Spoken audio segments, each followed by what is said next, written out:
crianças crescem, né? Então, assim, antigamente, a gente teve até uma discussão esses dias no grupo nosso de... Pega daqui. A gente teve uma discussão muito interessante no nosso grupo outro dia, que foi justamente essa, né? Porque a gente quer... o acelerômetro, ele fala aceleração, né? A aceleração, às vezes, não é muito palpável para você dizer para um pai, para uma mãe ou para um professor qual a mensagem que você dá para a criança. Faz o quê? Aí a gente tem uma ideia, bom, vamos traduzir a aceleração no que as crianças fazem, né? Então a gente estava pensando em bolar um estudo. Aí eu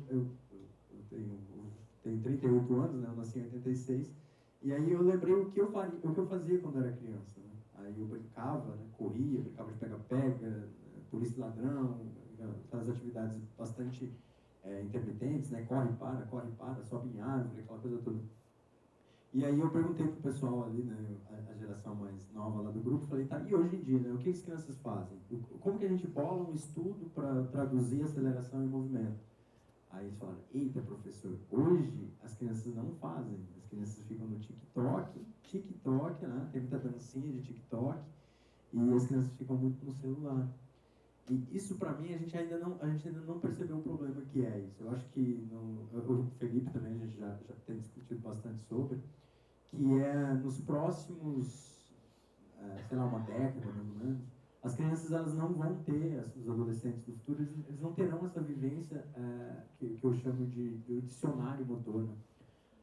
Então as crianças não serão expostas a brincadeiras e atividades, e esse cenário é muito preocupador, porque grande parte do comportamento de movimento, se eu perguntar para quem é fisicamente ativo aqui, é bem provável que essa pessoa foi uma criança ativa. Foi uma criança que jogou bola, foi uma criança que brincava de vôlei, basquete, que quer que seja, e ela carrega isso para a vida adulta. Né? Então, o que a gente está fazendo o que a gente está fazendo não, a característica de hoje é que as crianças estão perdendo essa exposição a diferentes atividades.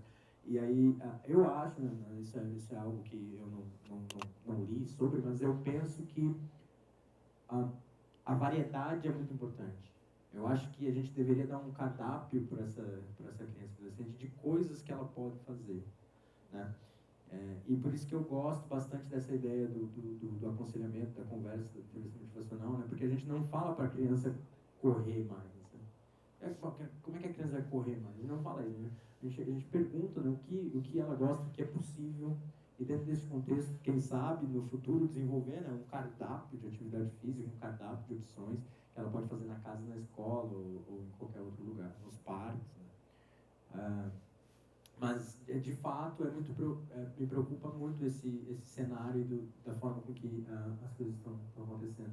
E a gente cria ambientes de desigualdade, né? Então, crianças mais favorecidas, elas têm uma opção maior. Crianças menos favorecidas, elas não têm nem contato com os pais. Isso, a longo prazo, elas vão ficar muito no celular, muito no ambiente virtual e pouco em atividades físicas e desenvolvimento motor. Essa é a perspectiva que eu tenho e confesso que eu não sei exatamente como abordar isso. Tá? Obrigado pela pergunta. E a perspectiva até do Ministério da Saúde.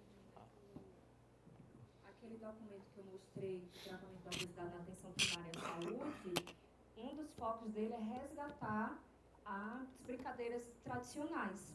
Então, eles colocam até no próprio documento alguns links que tem algumas brincadeiras, tipo amarelinha, pular corda, essas coisas. E eles orientam isso porque o princípio do SUS está baseado na territorialidade. Então, eu vou colocar também essa criança em contato com pessoas mais velhas, com pessoas que têm esse conhecimento que pode transmitir para ela. Então, eu trato também a responsabilidade parental, porque a criança sozinha ela não vai fazer atividade física. Ela precisa que alguém incentive. O que a gente vê lá no núcleo, às vezes a mãe fala, eu boto ele para caminhar. Eu fiz, tá, e tu faz o quê enquanto ele está caminhando? Eu fico na calçada olhando. Aí ele vai até a casa do tio, volta e depois não quer mais. Eu fico, cara, não tem ninguém que está fazendo junto com ele. Né? Não, eu queria só fazer uma consideração sobre a questão do celular. O celular é uma coisa que tem me chamado muita atenção, assim, o uso do celular, né? Principalmente porque a gente está entrando num uso massivo, né? O celular já é tido como um vício. pessoas isso é um vício. E eu acho que dentro da educação física tem uma coisa interessante, porque a gente tem uma área, uma área que a gente relaciona o seguinte: barreiras e facilitadores para a prática de atividade física. É uma área de estudo, né? Pessoas que estudam isso. E na educação física, a grande maioria das pessoas estuda o celular como um facilitador. É algo que vai me ajudar, porque eu vou ter dados sobre a prática de atividade física daquela pessoa, porque eu vou poder mandar mensagem de texto para aquela pessoa, para que ela se torne mais ativa. Na minha perspectiva, talvez hoje o celular seja a maior barreira para a prática de atividade física das pessoas.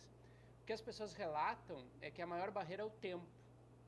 Só que se elas têm tempo para estar no celular, consequentemente, a barreira não é o tempo, a barreira é o próprio equipamento, ou seja, a forma como elas estão usando o tempo, que elas estão destinando cada vez mais tempo para esses equipamentos, celular, streaming, computador, qualquer outra coisa de atividade virtual, e estão perdendo tempo nessas atividades reais, como a prática de atividade física, como o cuidado com a alimentação, a própria prática de cozinhar, de preparar o próprio alimento, é o que demanda tempo, que demanda atenção e que a gente vai deixando cada vez mais de lado para viver nesses universos digitais, digamos assim.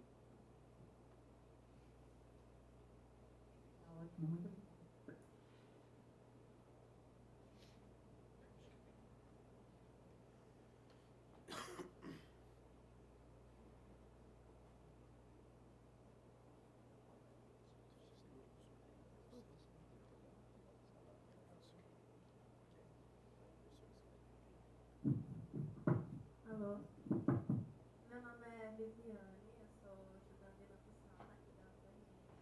E eu queria fazer uma pergunta para você. Eu queria saber se você já trabalhou com crianças autistas e como funciona o seu trabalho com crianças autistas, porque quando eu era pequena eu tive um colega que ele tinha muita sensibilidade alimentar, ele é uma criança autista, ele é uma criança autista, e ele sentia muita dificuldade nessa questão do movimento também. E ele era uma criança autista mais severa, assim, com episódios de agressividade. Eu queria saber como é que você faz para trabalhar com essas pessoas. Eu trabalho também com crianças autistas, né?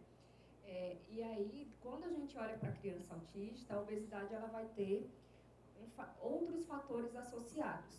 Que primeiro vão ser fatores neurológicos, né? Então, algumas crianças autistas, elas têm alteração no hipotálamo. Então, se eu tenho alteração no hipotálamo, eu não vou produzir direito os hormônios que sinalizam fome e saciedade. Então, são crianças que às vezes passam muito tempo sem se alimentar ou que têm muita fome porque não têm esse controle adequado. E, além disso, eles têm alteração sensorial. Então, eles não têm uma percepção interoceptiva, que a gente chama, que é identificar. A gente consegue identificar quando a bexiga está cheia, ou pelo menos a maioria de nós identificamos, né? E a criança com transtorno do espectro autista, às vezes, não consegue identificar isso. Então, ela não consegue identificar, às vezes, que comeu, que o estômago distendeu, não consegue ter a sinalização da grelina. Então, vai ser criança, às vezes, que tem compulsão alimentar. E, além disso, eu tenho também o fator relacionado a medicamentos. Risperidona é um medicamento que altera muito a fome. Então, a criança fica com mais fome. E, além disso, altera o metabolismo glicídico. Então, a criança, às vezes, já tem mais predisposição a ter resistência à insulina. E aí eu entro num quadro que a obesidade vai ser assim, caótica, né? Eu tenho obesidade relacionada a fatores neurológicos, tenho obesidade aí relacionado a medicamentos e tenho ainda esse perfil alimentar inadequado, né? Que é a criança que tem uma seletividade alimentar e às vezes uma seletividade alimentar severa, de comer só 5 alimentos. Então eu tenho que entrar em outro processo terapêutico, que é o caso da terapia alimentar, que eu vou usando técnicas para essa criança ficar mais confortável em relação à alimentação, aprender o que é comida, o que é que não é comida, aprender a lidar com as informações sensoriais desse alimento e assim ela pode chegar a comer ou não. Então, quando a gente trata de obesidade nessa população, a gente vai usar diversas estratégias. Como o processo terapêutico é mais longo, eu não consigo dizer que em um mês essa criança vai estar comendo 10 alimentos em vez de 5. Então, eu preciso de muito mais tempo, isso precisa de anos. Então, eu vou usando outras intervenções. Às vezes, a gente usa alguns suplementos, né? Então, se a criança tem alteração de sinal de fome e saciedade, eu chamo a psicóloga cognitivo-comportamental para trabalhar essa questão de autopercepção junto com a terapeuta ocupacional, e eu, enquanto nutricionista, às vezes vou dar alimentos mais proteicos para ela. Mesmo que ela coma só 5 alimentos, aí eu vou usar um suplemento de proteína sem sabor para tentar colocar, mas é tudo muito aos poucos. Então, a gente vai fazendo essa aproximação, esse trabalho mais próximo, tanto da criança quanto da família.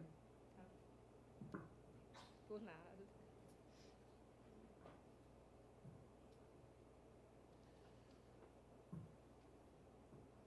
Então, a gente vai passar para a última questão, daí a gente encerra, tá bem?